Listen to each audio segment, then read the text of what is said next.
The girl who refused to stay small. Let me tell you a story like I would tell a close friend. Softly, honestly, and slowly. Because this isn't just about Marie Curie. This is about you too. Because before she became Marie Curie, the woman whose name now lives in science books and Nobel Prizes, she was just a quiet girl, trying not to disappear inside a difficult life. And sometimes, that is the hardest battle of all. A small room, a big dream. Her name was Maria Sklodowska. She grew up in Poland, at a time when girls were not expected to dream big, especially about science. She lived in a small apartment. Her family struggled with money. Her parents were teachers who loved learning, but had very little to give. And yet, Maria had something powerful, a curious mind, a hungry heart, and a dream that would not sleep. She loved numbers. She loved experiments. She loved questions that didn't have easy answers. But her country didn't allow women to go to university, so her dreams had to wait quietly while she worked as a governess to support her family. Imagine that. Knowing your soul is meant for more, but having to pause your dreams just to survive. Mindfulness lesson number 1: silent waiting is still progress. Sometimes life puts your dreams on hold, not to punish you, but to prepare you. Maria worked. She saved money. She sent it home. She studied secretly at night. She didn't quit her dream. She protected it. The promise that changed everything. She made a promise with her sister. I'll help you study first. Then you'll help me. And she kept her word. Years later, with little money, but a heart full of hope,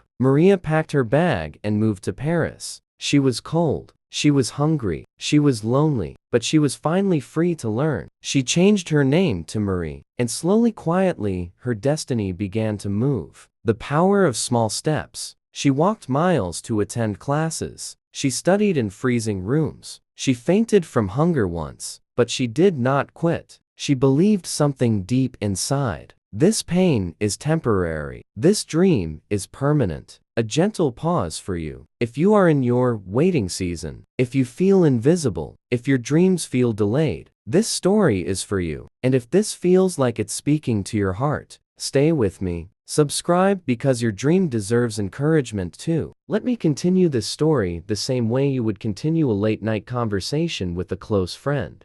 Softly, thoughtfully, and slowly, because what happened next in Marie Curie's life was not just about science. It was about connection. It was about partnership. It was about finding someone who finally understood the language of her soul. Paris changed her, but it didn't heal her loneliness. Paris was everything Marie dreamed of, and nothing she expected. The libraries were endless. The classrooms were alive with questions. The laboratories smelled of chemicals and curiosity. But her room was cold. Her meals were small. Her evenings were lonely. She studied until her eyes burned. She skipped meals to buy books. She wrapped herself in coats to sleep. And yet, she felt alive. Because she was finally becoming herself. Then she met Pierre. One quiet afternoon, she met a man named Pierre Curie. He was gentle. He was thoughtful. He walked slowly and spoke softly. He cared more about ideas than appearances. They talked about crystals, about energy, about the invisible forces that shape our world. And Marie felt something rare. She felt seen, not as a woman, not as a poor student, but as a mind, a friendship that became a bond. They worked together, they learned together, they respected each other deeply. Pierre once said something beautiful. Marie has a rare soul, one that shines quietly. And Marie wrote in her diary, I found someone who understands my questions. Their love grew not loudly, but steadily. They married simply, no luxury, no show, just two hearts promising to grow together. Mindfulness lesson number 2: choose those who grow with you. Love is not about being saved. It's about being supported. Choose people who don't dim your light, but help you protect it. Working in a broken shed,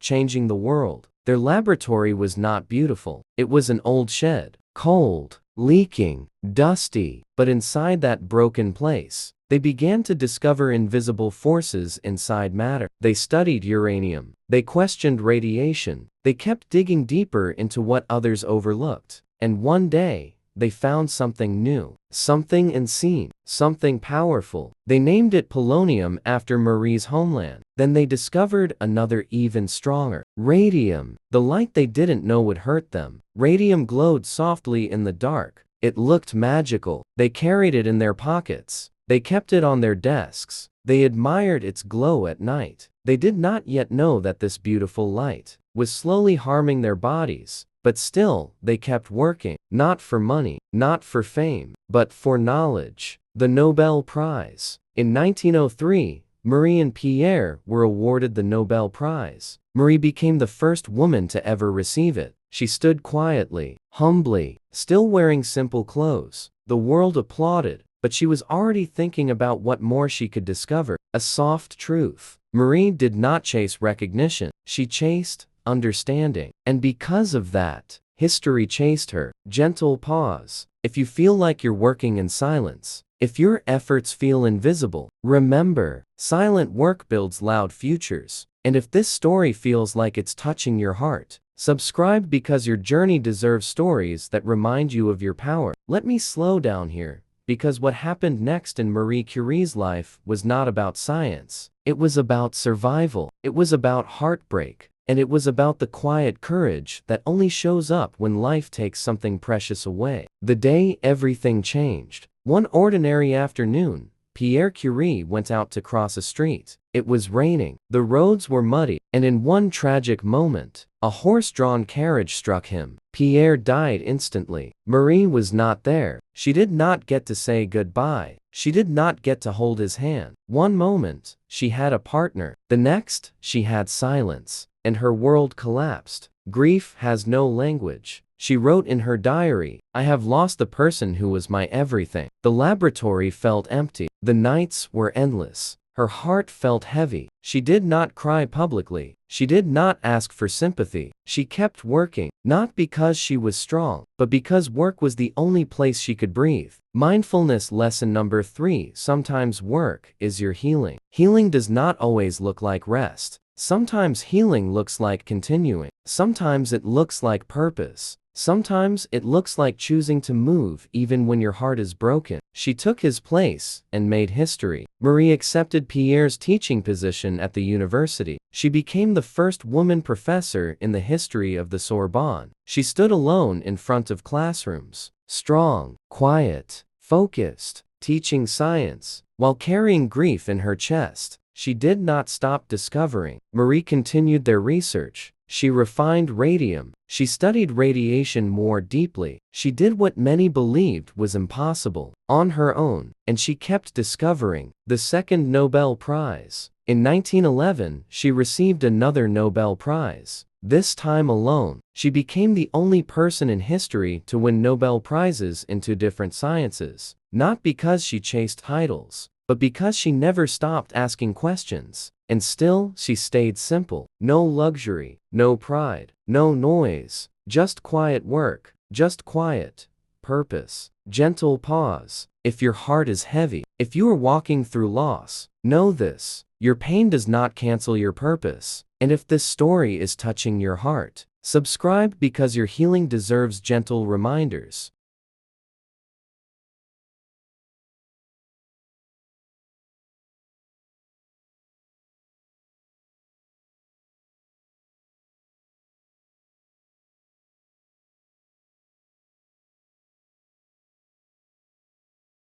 Marie Curie did not wake up every morning thinking about prizes. She woke up thinking about people. She thought about the sick, the forgotten, the silent pain hidden behind hospital walls. Her science was never just about discovery, it was about compassion. The war that changed everything. In 1914, the world shook. World War I began. Cities burned. Families were torn apart. Young men were carried from battlefields, bleeding, broken, crying for their mothers. Hospitals were overflowing. Doctors were desperate. And Marie Curie looked at the suffering and did not turn away. She saw what no one else did. She knew radiation could show what eyes could not see. She knew X-rays could locate bullets, shattered bones, and internal injuries. And she asked a dangerous question: what if I take science to the battlefield? Everyone said no. The military refused. They said it was too risky, too complicated, too expensive. She did not argue. She built her own machines. The little Curies were born. Marie converted cars into mobile X-ray units. She called them Little Curies. She personally drove them into war zones. Bombs fell nearby. Soldiers screamed in pain, and Marie stood calmly scanning broken bodies to save lives. She trained women, gave them purpose. Marie trained over 150 women as radiology technicians. She gave women new roles, new skills, new dignity. She turned fear into service. Mindfulness lesson number for purpose is the strongest medicine. Pain becomes lighter when you use it to heal others. Your story is not meant to stop at survival. It is meant to grow into service. Quiet sacrifice. Marie never protected herself from radiation. No gloves, no shields, no masks. She did not fear death. She feared uselessness. She said, "I am not afraid of dying, I am afraid of not being useful." She saved over 1 million lives. More than 1 million soldiers were helped because of her machines. And she never asked for recognition. She never demanded honor. She just kept helping. Her body began to fade. Her hands burned. Her eyesight weakened. Her bones hurt. She was slowly being consumed by the same energy she had discovered. But she kept going. Gentle pause. If your life feels small, if you feel unnoticed, remember this. Quiet work can change entire generations. And if this story is healing you, subscribe, because gentle strength needs a voice. Let me tell you something quietly,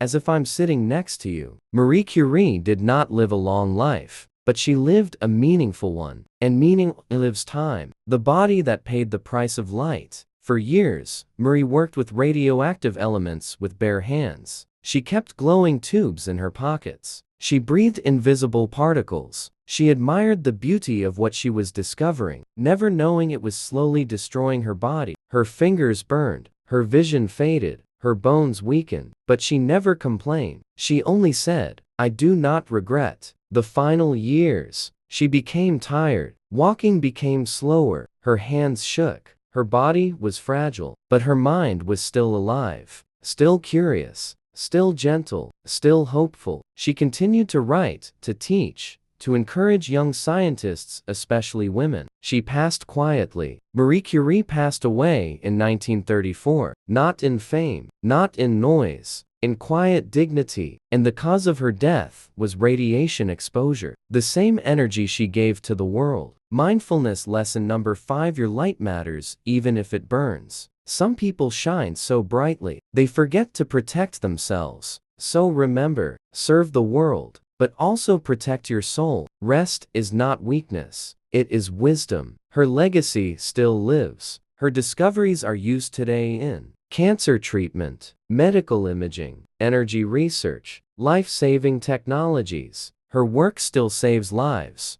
Her light still heals. And now, this is for you. Maybe you feel ordinary, but so did she once. Maybe you feel tired, so did she, but she did not quit. She believed. Nothing in life is to be feared, it is only to be understood. A soft ending, from my heart to yours. If this story touched you, if you felt seen, if your dreams felt lighter, subscribe, because your light matters too, and the world still needs gentle souls who refuse to live small.